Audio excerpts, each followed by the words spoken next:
Hello, I'm so happy that you're here. My name is Sandy Laratonda, and I'm the creator of our wonderful group, Untame Your Soul and Unleash Unlimited Abundance. I would like to tell you a little bit about myself and why I felt called to create this group. Um, Please chime in if you're here and you're watching. Just, give me a hello, ask me any questions, and I'll be happy to respond. If I have my little comment bar on the side, so I'll be able to tell when you say something. Um, just a little bit about me, and I find this really interesting because I seem to attract a lot of people that have had same experiences as me or similar experiences. And I noticed that a few of you that joined the group today and yesterday have had similar experiences, either living with chronic pain or being in terrible accidents. Whether it be specific pain or just kind of a fibromyalgia everywhere pain.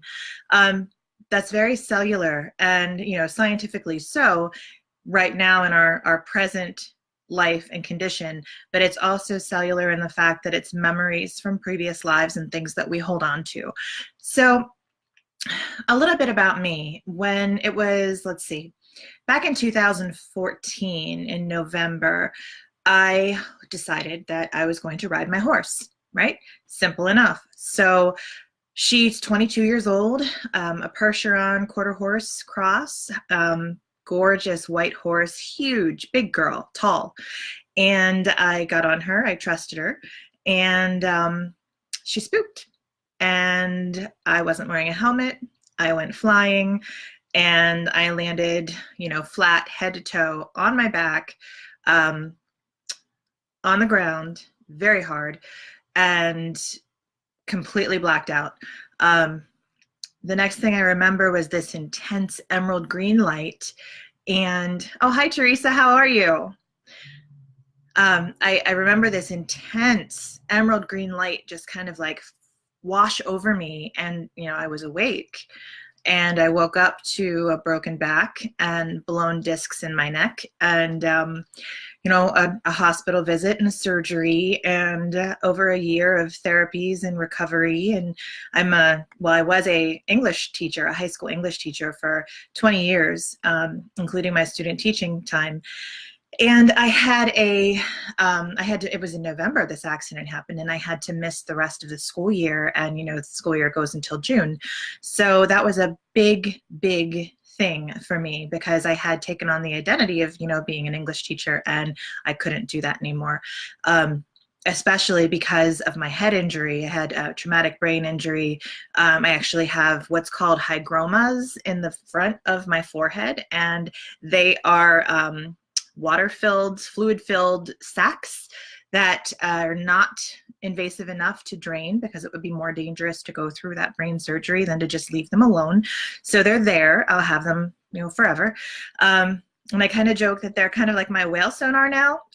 So I have a lot of things that I didn't have before my accident, and I lost some things that I did have before my accident.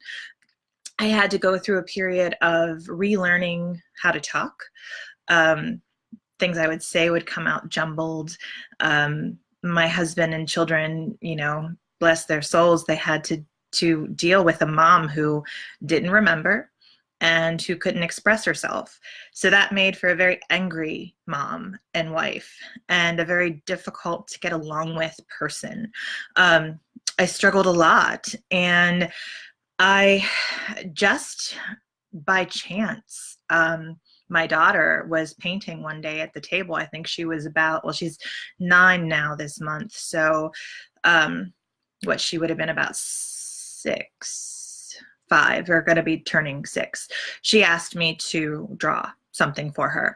Now, if you knew me before the accident, you would know that I had like zero artistic talent in my body. I would do vocabulary lessons for my students, and part of it would be a visual aspect, and I would draw stick figures because that's the best I could do. And even my stick figures were pretty, lacking.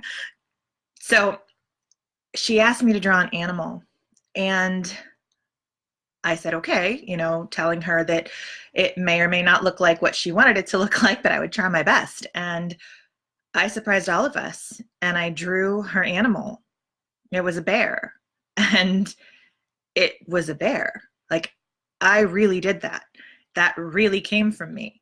And then I started exploring more and being more in touch with my creativity. And a lot of things started coming out. You know, a lot of things started to resonate. And I picked up paints and acrylic paints, and I had never done that before ever in my life. And I painted these amazing, amazing pictures.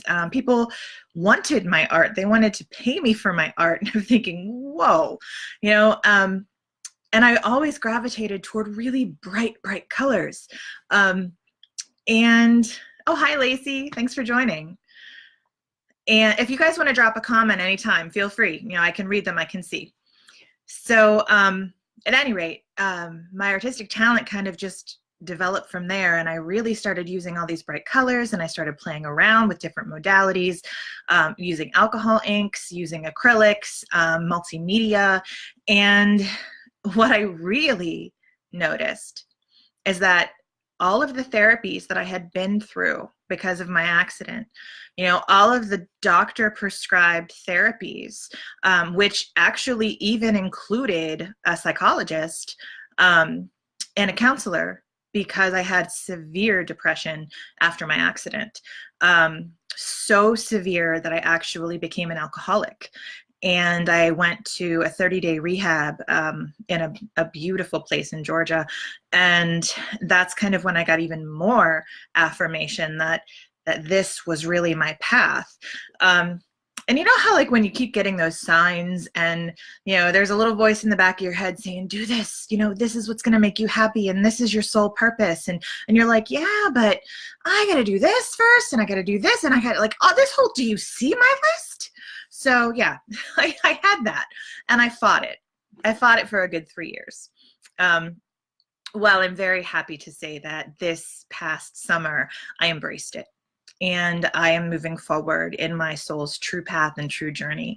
And what that is to help other people heal through accessing their creativity.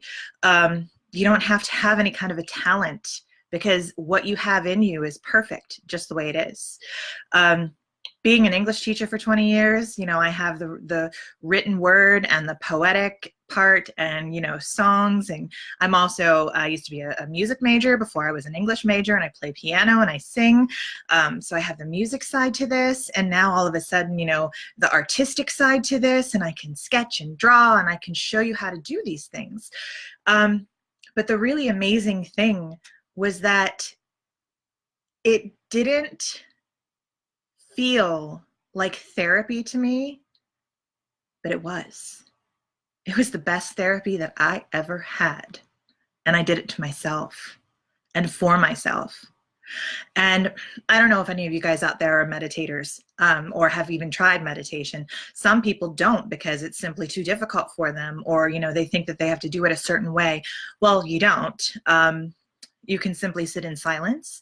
You can paint, you can write, you can read. That's all meditation, as long as you get your mind into a state where, you know, you can think and process differently. So that's my goal in this group, is to help you guys through your traumas, through those, you know, cellular holds on you. And this is a very spiritual place, a very spiritual group. Whether you believe in, you know, God, Buddha, Jehovah, you know, whoever it may be, source is what I refer to it as. Source, the original creator. The source energy is in us all, and we have the power to heal ourselves through that. And there's a lot of negative talk about therapies, especially talk therapies, especially if you've been through a trauma that, when you dig it up, like a childhood trauma, like some kind of abuse, that talking about it actually makes it worse and actually deepens that hold in your cellular structure. And the best thing you can do is to move past that is to release that through a creative process. And I have beautiful creative processes for us to go through. So if you have any art supplies or even just a pencil and an old notebook, that would be just fine. And I'm working on some apps to get, in case you don't have any of that. You can access free apps online to enable to do digital art, which is really cool in itself. So I digress. So this is kind of what happens with my brain injury. I was talking to you about how I discovered my skills. And when I would paint these pictures, I would have canvases everywhere. And, you know, we live in a small farmhouse. And my husband's like, you know, San, this is really clogging up the space. You have to find somewhere to put this. So I decided that I would put it in other people's houses. What a brilliant idea. So I started giving away my stuff. And then the coolest thing happened, you guys. People started telling me how my art was helping them, that they could feel a certain energy in my art, in my color choices, and that the room they would put it in the energy would change. You know, like some people say, you know, they're an empath, and you can walk into a room and you can feel right away, hey Elisa, how are you? You can tell right away when people are, I don't know, in the middle of a fight, even if like they don't say a word, like you walk into that energy and it smacks you like a wall. Well, I started doing this, and people, you know, they could feel that energy, and it was positive energy. You know, it wasn't energy that was dark or heavy. And, you know, I realized that, hey, you know, I'm infusing these healing things in through my paintings, and I'm going to help other people go through their life, past lives, if you want to, and restructure and heal and rewrite your story. Because we've all been taught conditioning since the moment we're born. We're conditioned to be a certain way. We're conditioned to have certain manners. We're conditioned to go to school and learn certain things and to be part of the societal machine. And yeah, that just doesn't work, because then you're missing all of your skills, you're missing all of your talents, and they're kind of being shoved down. You know, now I know that schools do the best they can with what they have as far as creativity goes, and the arts and music and everything in the schools. Sorry, my scarf is really trying to fly off my head. Anyway, the arts in the schools are still very lacking. And that's something that you do as a hobby. That's not something you do for your career. And that's what is pushed on our children, when it's actually the creativity and the arts that they most need in order to become a higher spiritual being, and in order to embrace this ascension process that Earth is going through.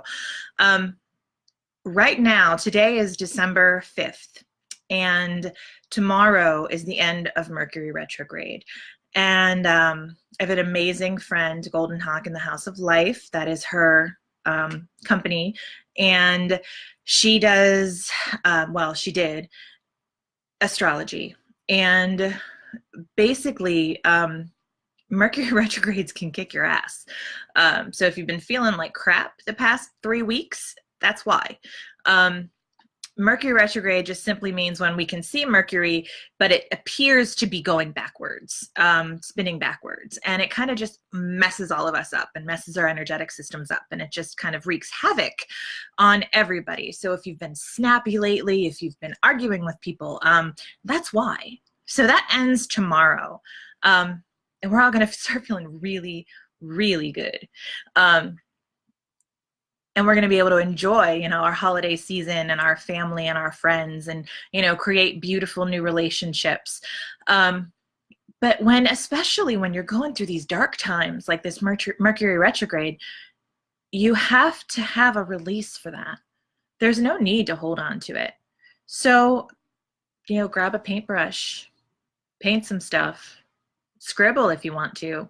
Crayola crayons are awesome to work with. Um, so I'll have, activities for us to do and try. I'll probably throw up some live stream, webinars like, hey, work with me, and here's how this will work. But the deeper thing that I do is work in the chakra systems. And we have way more than 7 chakras, but the 7 chakras are what I'm going to start with. And we'll start with the root chakra and kind of go through that, and I'll explain how creativity can help release energetic blocks that are holding you back from your abundance. It's really a process, and it's all connected. And once you kind of get a hold of that process, you just start shedding stuff faster than you can believe, and things start happening. Positive things start happening. It's amazing. You start getting things that you want. Things start going your way. It's about intention setting and shedding the old and embracing the new. And it doesn't have to be scary. And you don't have to hold on to those past traumas and hurts and losses. And it's okay to embrace those and then to release them with love, because they were a part of you and they did shape how you are today. So knowing that, I just wanted to do a quick hello and welcome you guys. And like I said, it is December 6th, so my group is a couple of days old. So founding members, thank you so much for being here with me. And please share with all your friends, anybody who you think might benefit from a group like this. And if you have any questions or want to talk about anything, you can PM me. I do have private courses that I offer that are way more intense than what you're going to get in this group, but I also am a giver, and I love, love, love giving. So I'm going to have amazing content in here for you, absolutely for free. So my goal is to help you reach your abundance in whatever that may be and however that may look for you. So it was wonderful to talk to you, and I look forward to a long, loving relationship. And I'll see you here tomorrow. Have a wonderful night. Bye-bye.